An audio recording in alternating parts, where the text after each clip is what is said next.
Vamos falar dos meninos? Quais são as principais causas de infertilidade masculina?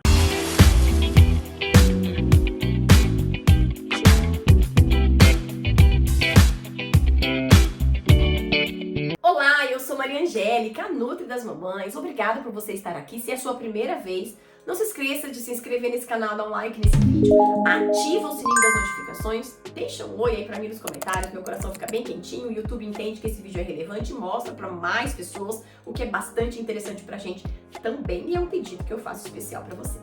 Um beijo pro pessoal do podcast do Positivo ao Nascimento e não se esqueça também de conhecer o site www.nutridasmamães.com. E vamos falar a verdade, né, gente? A responsabilidade da maternidade geralmente fica em cima da gente.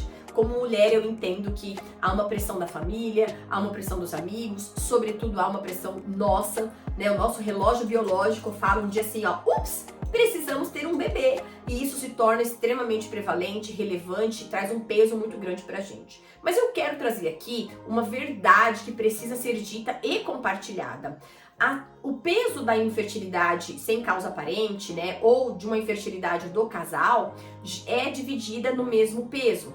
Dentro de uma perspectiva mundial, a gente sabe que 25% das causas de infertilidade são relacionadas à mulher, 25% são relacionadas ao homem e 50% com o casal de ambos, tá? Então, assim, o homem, apesar de sofrer muito menos pressão que a gente, ele tende a ter o mesmo peso e a mesma responsabilidade. O problema é que a mulher passa a vida inteira se cuidando e o homem a gente tem que amarrar e levar para o hospital, né? Como algumas pacientes minhas fazem, marcam a consulta, remanejam, ajustam a agenda do marido e falam, hoje você tem um horário, vem aqui. Às vezes eles vêm com o bico, vêm nervosos, mas eu tento contornar isso durante a consulta, porque quando a gente pensa em infertilidade, é importantíssimo que esse casal esteja sendo cuidado, porque o gameta masculino, ele é extremamente importante. É na cabeça desse espermatozoide que eu tenho os nutrientes que vão fazer com que as primeiras multiplicações celulares depois da fecundação sejam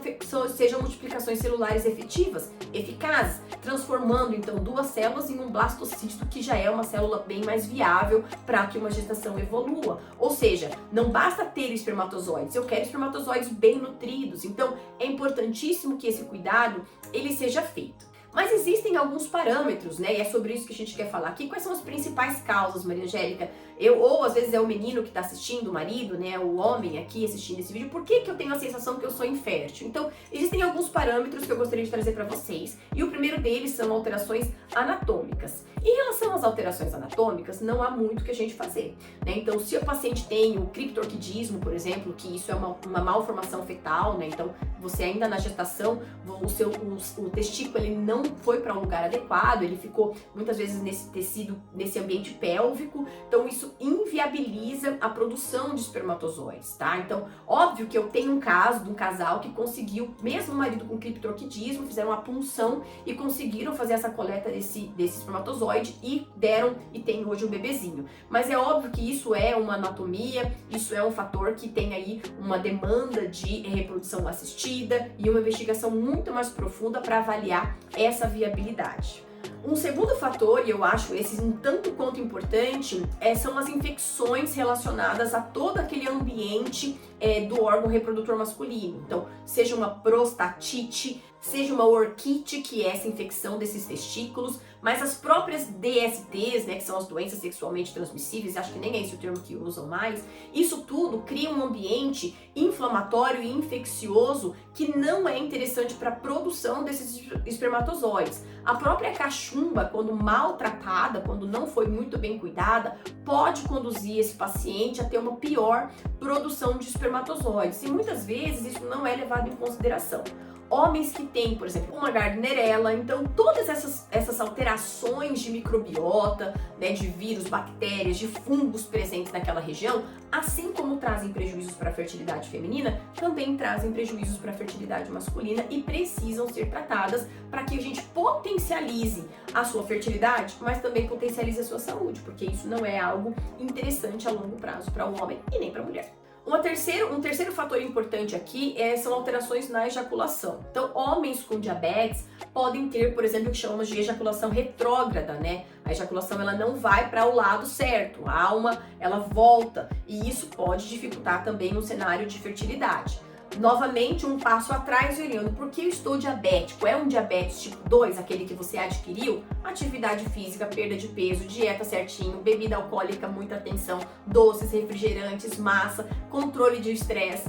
São estratégias, gente, que não só vão melhorar a fertilidade masculina, mas vão melhorar você, quem você é. Então precisa ser revisto. E os 3 últimos itens dessa relação simples que eu fiz aqui, mas que são importantes, eu gostaria de mencionar a produção hormonal alterada. Então é óbvio que assim como a gente tem os hormônios femininos, os hormônios masculinos são imprescindíveis para uma boa produção de espermatozoides. E aqui eu tenho prioritariamente uma boa testosterona, uma testosterona livre. É importante que ela seja avaliada para garantir que você está dentro de um contexto de bom estímulo para que essas células presentes no seu testículo consigam fazer essa maturação, essa diferenciação dessas células, dessas espermátides em espermatozoides de qualidade. Um outro aspecto é a própria utilização de medicamentos. Então, muitos homens que têm alteração no colesterol, ao invés de repensarem sobre o porquê meu colesterol está alterado, qual é o impacto disso no meu fígado, será que eu tenho me alimentado de maneira equivocada, eu tenho feito um controle do meu peso, eu tenho que abrir mão dessa carne gordurosa? Não, né? Eles preferem tomar medicamento. Mas a partir do momento em que esse homem toma medicamento para controle de colesterol, eu trago um prejuízo para a matéria-prima fundamental para a produção desses hormônios, que é o próprio colesterol. Então, no meu ponto de vista, sempre um passo atrás para olhar o contexto deste homem, mas que com certeza a utilização de medicamentos de maneira aleatória vão trazer um prejuízo para essa função hepática, que é onde tudo acontece sobre a função hormonal. Tudo começa nesse fígado, o colesterol começa ali. E aí eu tendo a ter essa preocupação com essa utilização aleatória de medicamentos, mesmo aqueles que não têm relação com o colesterol, porque todos os medicamentos têm um prejuízo na função hepática, sobrecarregam essa função. E isso faz com que esse fígado, que deveria estar metabolizando melhor esses colesteróis, metabolizando nutrientes, metabolizando hormônios e tudo mais, ele não consiga exercer o seu papel, trazendo um prejuízo secundário para a fertilidade. E o último, não menos importante de maneira nenhuma, é a revisão desses hábitos. Então, o homem deseja engravidar, mas ele fuma, ele tem um hábito de bebida alcoólica constante, em grande quantidade, ou seja, esse contexto todo, de maneira nenhuma, vai fazer com que o teu corpo tenha uma boa produção de espermatozoides. É importante que você entenda que não se trata apenas de ter um bebê. Eu preciso que você seja um bom pai. Você tem que criar, você tem que ser uma boa referência para essa criança. De gente problemática nesse mundo já tá cheio. Então, eu preciso que você pare e repense sobre quem você é, sobre que tipo de pai você quer ser, sobre a referência de paternidade, que é um dos itens mais importantes da nossa vida, você quer ser para essa criança. E repensar sobre isso agora é um tanto quanto interessante, para que não chegue lá depois e você comece a ter problemas ou dificuldades e colhe os frutos de uma paternidade não ideal. Então, controle o seu peso, pratique atividade física, controle o seu estresse, controle, avalie a questão do uso de drogas ilícitas, nem pensar, mas controle de drogas lícitas, inclusive, é muito importante isso. Não tenha contato com alimentos extremamente industrializados. Não esqueça de consumir pelo menos 5 frutas diferentes ao longo do dia para melhorar a motilidade desses espermatozoides, mas garanta a presença daqueles alimentos que cozinhou e cheiram pum, porque isso melhora a qualidade e a quantidade desses espermatozoides, né? Porque melhora esse reparo de DNA na produção deles lá no seu testículo. Então, no meu ponto de vista, gente, é extremamente importante que o homem pare e repense sobre o que ele tem feito. Espero que você tenha gostado desse vídeo. Se gostou, não se esquece de se inscrever no canal, dá um like nesse vídeo.